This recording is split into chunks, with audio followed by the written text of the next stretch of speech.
football. So here is, we've taken some, I guess we've discussed Dabo Sweeney and his lack of wanting to use the transfer portal. And I don't know if they picked anybody up this year in the portal, right, They Craig? have not. They have not. No. Okay. So Brian Kelly and LSU are trying to find positions to not only fill, but also everybody needs defensive linemen. Brian Kelly on a station in Baton Rouge discussing LSU's search for talent on the defensive line. So the D-line, interior D lineman, where are you right now with that? Well, I think I made it pretty clear in a number of the press conferences that I had that we were in the market in recruiting in the transfer portal looking for defensive linemen. It hasn't fared very well, quite frankly, because, we're selling something a little bit differently, and that is we want to recruit, we want to engage, build relationships, we want to develop, retain, and have success. We're not in the market of buying players, and unfortunately, right now, that's what some guys are looking for. They want to be bought. And look, I understand NIL is part of this, and we have an incredible collective. We have very, very generous opportunities around the greater Baton Rouge area for NIL opportunities. So they are here, but we're not going to go out and buy players. That's not what this is about. This was never about that. We will develop you. We will get you ready for the next step, as we did with Jaden Daniels, as we did with Malik Neighbors, as we did with Brian Thomas. We developed 3 defensive linemen that all got drafted this year, and we'll do that again. But if you're just looking to get paid, you're looking in the wrong place. If you like all the things that we do here in developing our players, bringing you into a championship program, playing in front of the best fan base in America, playing for championships, and having an opportunity for NIL, you should be a Tiger. But if you just want to get, paid, this is not the place for you. All right, so that's Jacques Doucette with Brian Kelly, the head coach at LSU. And there will be some, I think, that applaud him. There will be some that said, go ahead, you're going to be left behind. And then there are some that at least appreciate his openness, whether you agree with him or not. What say you guys? Well, look, he says they're not in the business of buying players, which, that may mean he's not going to play I'm going to pay anything to get a guy, which I think is good, but they are buying players. They're still doing it a little bit because that's the process of NIL, but I do admire that he's not going to play the game of Miami offered me, $650 and you guys are offering me $600, that he's not going to be like, all right, we'll give you $675 and play that game with the guys, that he's going to be more reasonable about it, and he's not going to run down the line doing all that. Certainly, it's better to develop and find guys in the portal that you can develop for a couple years. But he's using the portal just like everybody else, and he knows the rules of it. But if it comes down to a bidding war, I do appreciate that he's just not going to get in a bidding war and get desperate, because really, most of the time, that's probably not going to work out how you think. I think anybody who's making a big deal of what he said is being intentionally dishonest and trying to spin a narrative that he's saying something that he's really not. There's nothing controversial with what he said. He just simply is letting it be known that they're not going to go just throw money at a guy and go win a bidding war just for the sake of winning a bidding war and landing a guy. They're going to recruit. They're going to do it just like everybody else does it in terms of trying to bring guys in-house, develop them, also knowing that there's a really slim chance that you're going to be able to retain everybody, but they're going to do the best they can to run it like a regular program, like we knew college football to be for so many years. And yes, you're going to do it with the money part of it, but that's what you're still going to try to do, is bring guys in, let them grow, mature, evolve, coach them up. They get better, you get better, so on and so forth. And over time, that turns into something you hope pretty special. But in today's age, it's just really hard to do that. And so I think all he's saying is that they're just not going to go buy guys. And really, shouldn't that be applauded? Shouldn't that be the right approach? And we're not knocking a guy for saying, I don't want to just go buy players. I'd rather develop them and bring them in-house. Versus, I guess the alternative was just we're just going to go money whip guys and don't care how we get them, just as long as we get them. I feel like it's because it's Brian Kelly. It's because it's a big school with a lot of rivals that this is – and I don't even know how big or blown out of proportion it really is. I just saw a little bit of back and forth on this yesterday. I really think anybody trying to pan him too much for this is making something out of nothing. I see no harm in what he had to say. They're definitely paying players. They're definitely going after guys and offering them bags, but I think it's not about just the money is what his message is, whereas for some other programs that might be more of the focus is just the money part, and so I actually agree with him. I don't see anything wrong with what he said there, but I get why people see him, well, we're not paying players, and they're like, oh, liar, you are paying players. He's not saying they don't pay players, just saying it's not what it all boils down to. One of the other parts of it goes, I understand NIL is a part of this. We have an incredible collective. We have very, very generous opportunities around the Baton Rouge area for NIL, etc. Garrett Ross, LSU fan, I asked you earlier, go ahead and repeat what you told me before the show began. I actually like this a lot. I gained a lot of respect for Brian Kelly with these comments. I've been very critical of him in the past on numerous occasions, but at the same time, I think this is the proper approach. LSU is going to get active in the transfer portal, but I think they're doing it in a way that I think his plan, from what I'm taking from this, is what most schools should do. You recruit, you build players in-house, and then you subsidize needs through the portal, but you don't overbid for it, because to me, you got people now who are going to have to keep account of what you're sending out to these different players, and I think that could, if you start sending too much money out, that can get crossed up. I also like that, dude, you don't have to go and get a stud. You can have so much talent around you. You don't have to go get a Walter Nolan and put a bunch of money into him. You can get somebody that's like a 3-star, develop them in 2 years. They're going to be fine. I like this approach. LSU's going to be fine. They're going to make the playoff. They're going to compete. I don't see this hindering them from really being a championship contender down the road. I definitely think there's some sour grapes in that they've probably not gotten certain guys, and so you're going to pan NIL a little bit and put your twist on it. But all he's saying is he's not going to go get the guy who's simply all about the money. He wants guys who, if you want money, we get that, and we have money for you. We may not have as much as others, and we may not land you as a result of that. But if you're one of those people who, the whole goal of where you go is what money you get, that's not what they're looking for. We'll get you the money so long as you have the right head on your shoulders and you're coming here to do it the right way, then that'll all work itself out. But if it's all about just simply the chasing of dollars, then that's not the type of player they want, and I don't think that's the type of player anybody really wants. But there are certainly those cases where maybe somebody's so talented that, Ohio State says, screw it, we'll get in there and we'll win the bidding war for this guy. But I think every coach would echo this. You don't want a lot of guys who are just in it simply for the money. What is that going to result in ultimately for your locker room?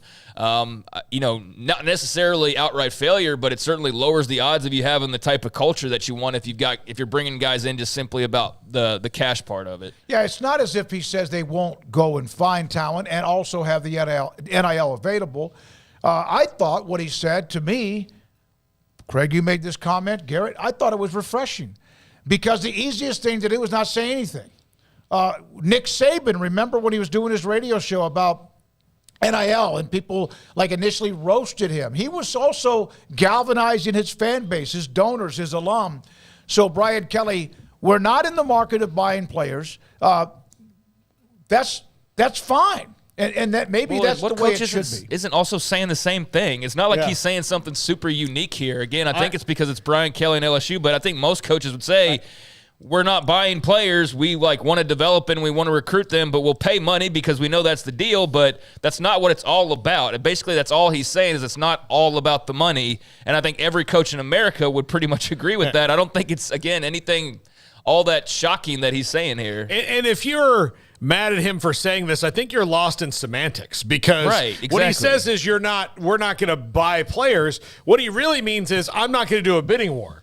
A guy comes in and he's going to get NIL, that's fine. We make a reasonable deal, but if he starts telling me that, this is what my price is, match it or I'm gone, then I admire the fact that he's like, well, you know what? Go ahead. And the other thing I know that some of this can be life-changing money, especially some of the money we've heard thrown around in the basketball portal right now. If any that's close to true, that can be, long-term money. But if you're talking about a lot of these guys that, if I left, Western Michigan and transferred to Alabama, right? And I was getting a little bit of NIL at Western Michigan because they have a small program. But I told Alabama, you better give me $300,000. And you're like, well, most of the guys like you, we give $80,000 to.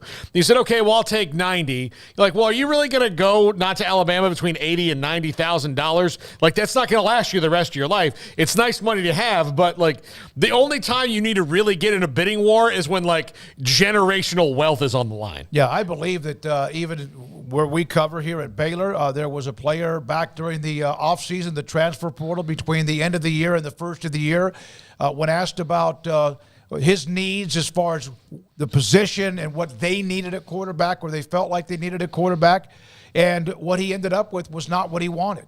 He wanted more. And you have to be able to say, this is our line, no matter who you are, whatever school you are, no matter what your budget might be, this is our line. And then, of course, they ended up getting the player, and they got him for what was a really good price compared to what he was being offered and also what he first. And remember, there's runners.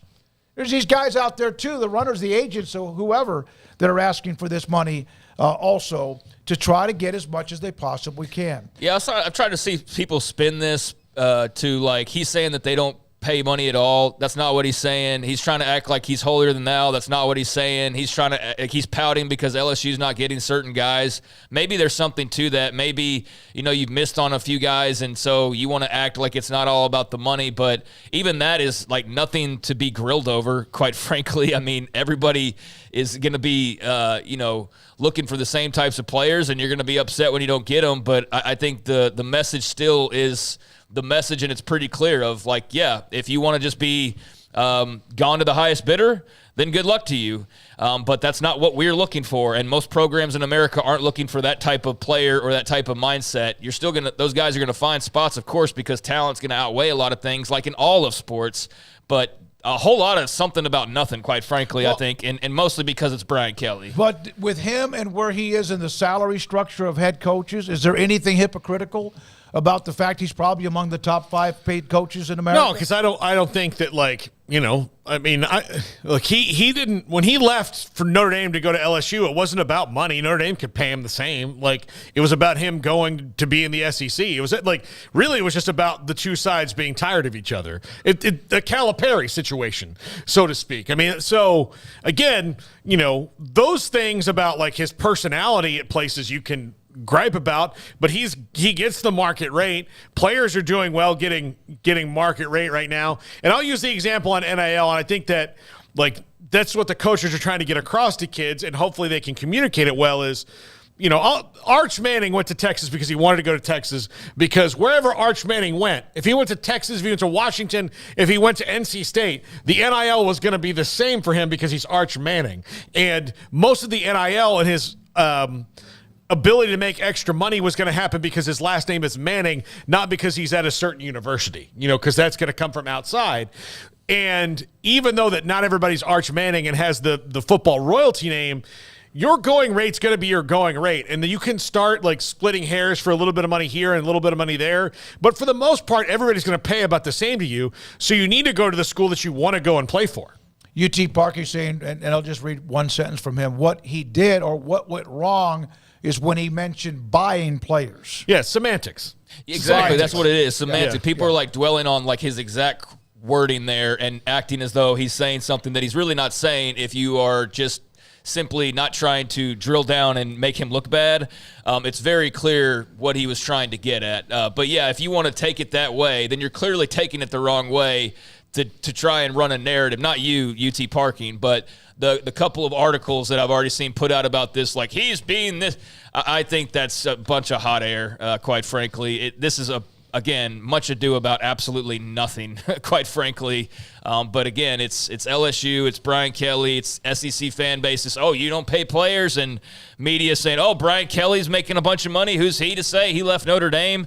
So I get it, but I also think like it's just a bunch of nothing. All right, let's do a couple of quick stories. Quinshon Judkins, the Ohio State running back, Garrett will pop up he gave $10,000 to his former high school. There are NIL stories that you mentioned, Arch Manning, who does an incredible amount with what he has. In fact, I think almost all of it.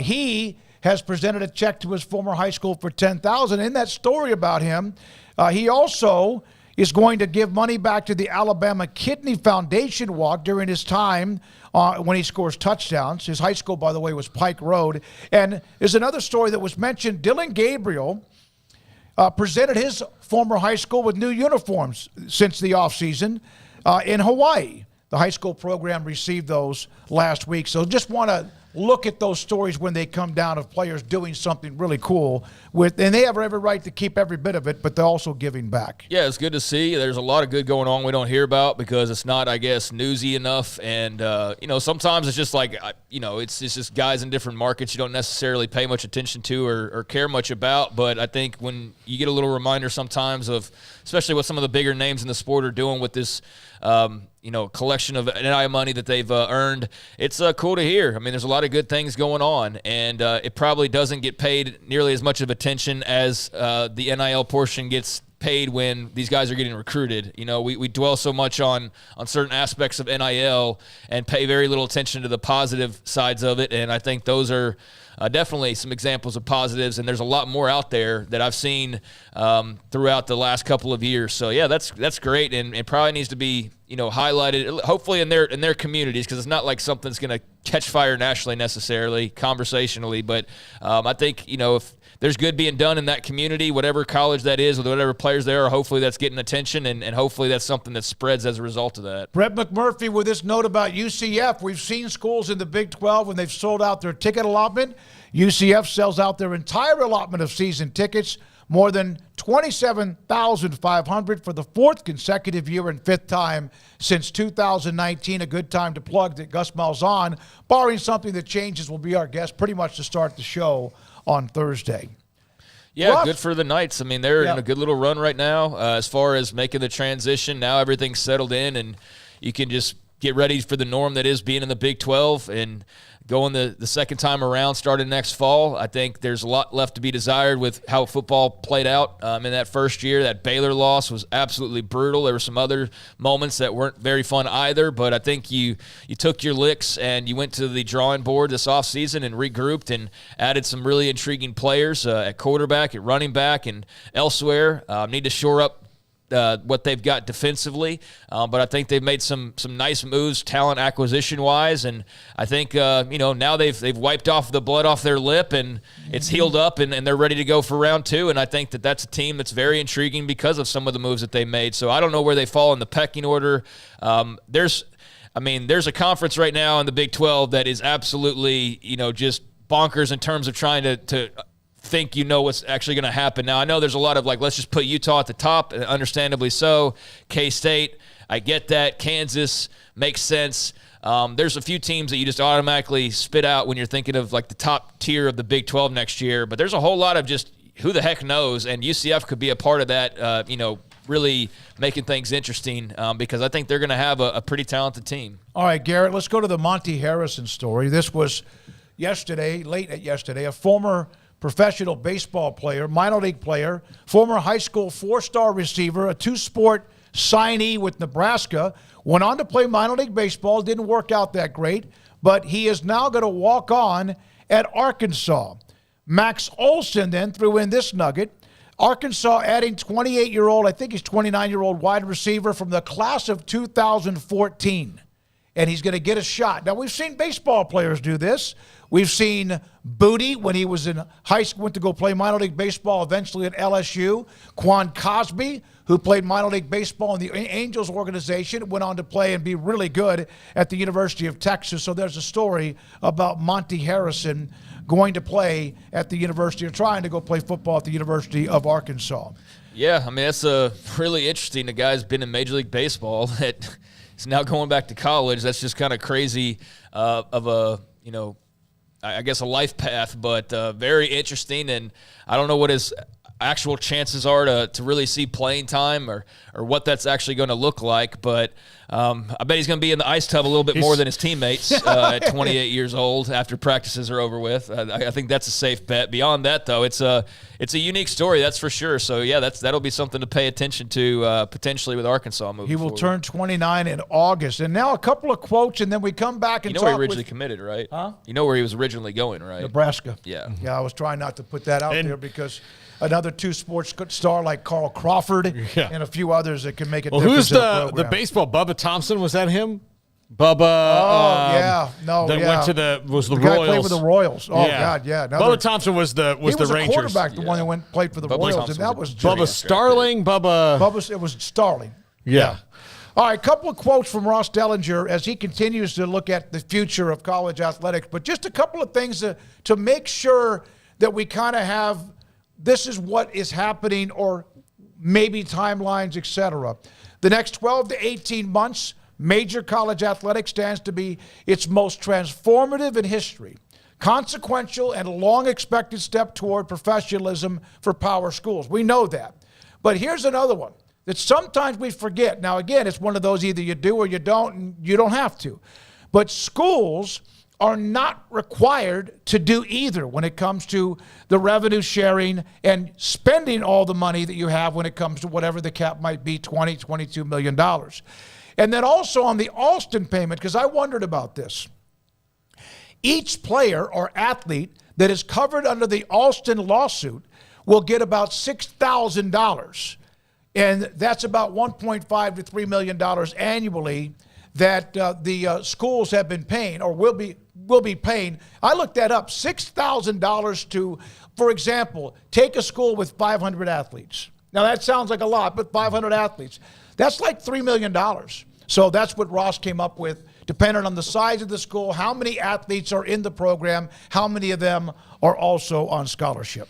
Well, I mean, like, again, the class action lawsuits are not necessarily like once you get a bunch of people in a class action lawsuit, you're really not looking at a huge payout unless it's like, you know, like earth shattering and there's not a whole lot of people in the lawsuit. But you're talking about thousands and thousands of people who would be here in this lawsuit. So, yeah, $6,000 is nice, but like it's not going to be, again, life-changing money. It's more about putting a hurt on the entity that did something wrong. If you are a long snapper, an offensive tackle, or a star running back, that's about what they'll get at that $6,000 when, in fact, that is official. Yeah, I don't think we'll be seeing that part in the headlines because that's not juicy enough. Of like players get $6,000, people are gonna be like, okay, like so what? That's nothing. But it'll be something. I'd love $6,000 right now. Don't get me wrong, but it's not the daunting figure you think of when you see like the total figure and you're like, oh my God, like the millions of dollars. And it's like, yeah, once you break it down, it's not quite as lucrative for each individual as you might think. Although your bigger stars obviously can make way more on the side with their own NIL deals. But yeah, I mean, basically the message is, like, I don't know, the last 2 years I feel like we've heard that same sort of ominous, like the next 24 months are going to be the craziest, and they've been pretty crazy. So with all that's boiling up, it stands to reason that these next 12 to 24 with the ACC lawsuits and all of the various NCAA lawsuits that this could, burst again in a different type of way. And maybe that looks like professionalism on the other side of it, or any other number of models that are being thrown out there. There's a lot to figure out, and it would have been great if this was all figured out years ago, but the powers that be wanted to be greedy, and so here we are all these years later with an absolute traffic jam of litigation and really no answers outside of Congress throwing you a life raft or getting to some sort of settlement, as we've talked about with some of the ideas that were thrown out there last week. That seems like the most obvious path is a temporary type of agreement that will last at least for a few years to give everybody just a dadgum break from all of the lawsuits, or some of the lawsuits. So there's a way that some of this can get settled sooner rather than later. But yeah, it's a big jumbled mess as a result of years of inactivity and refusing to do what everybody knew was eventually going to have to be done. So here we are, and this is what you created, NCAA. So, and schools are the ones running the NCAA after all. So no one to blame but themselves. Don't need to feel sorry for anybody, although I do feel somewhat sorry for some of the smaller schools. Although, as you mentioned, like they won't be required to spend $20 million on player payouts. It'll be more of like what you can do and what you choose to do. But there will be effects to that. So, yeah, it's going to be a different world 2 years from now than what we've been accustomed to. But that's also kind of what we've been accustomed to, is everything the way we knew it changing and being different than we knew it. In the NFL, there's a salary cap. And you can go over the cap, and you can use it like a credit card. And then I heard somebody the other day say, well, not everybody has to spend that amount. You actually are You have to. You have to spend a certain amount of money over a 3 to 5 year period of time. Stephen Jones brought that up at the press conference before the NFL draft. You don't have to every year, but at some point you've got to reach the threshold that you're there paying. Baseball has their, what do they call it, luxury tax. Yeah. The Twins or the Royals could spend less, but in the NFL you gotta put up the money. Pretty rich that Stephen Jones would even bring that up as something the Cowboys were ever in danger of. No, actually. Oh yeah, there was no cap. Like, who would be out there just spending more money than everybody? But yeah, especially with his handling of kind of the finances. I wonder if they would it's spend. ironic. Would they spend more if there was no cap, Steven? Yeah. Oh, of course they would. Yeah. How did they win all the Super Bowls in the 90s? There was no salary cap. They drafted the thing well. Is they would not have to. The thing that would happen with them, and I know we've got to go to Dishman here after the break, but if there was no cap, the issue wouldn't be going and signing free agents because they don't like that. It would be they don't have to renegotiate and worry about Dak Prescott and like all that stuff. He'd be like, this is what we want. I'm saying that because there's been thought that Steven's the one that is kind of one fighting against going out and just spending a lot of money, which is also smart in some cases. By the way, a couple other guys that played both baseball and football, Brandon Wheaton, Chris Wenke, those were a couple other names. Heisman Trophy winner, Chris Wenke. Say his name right.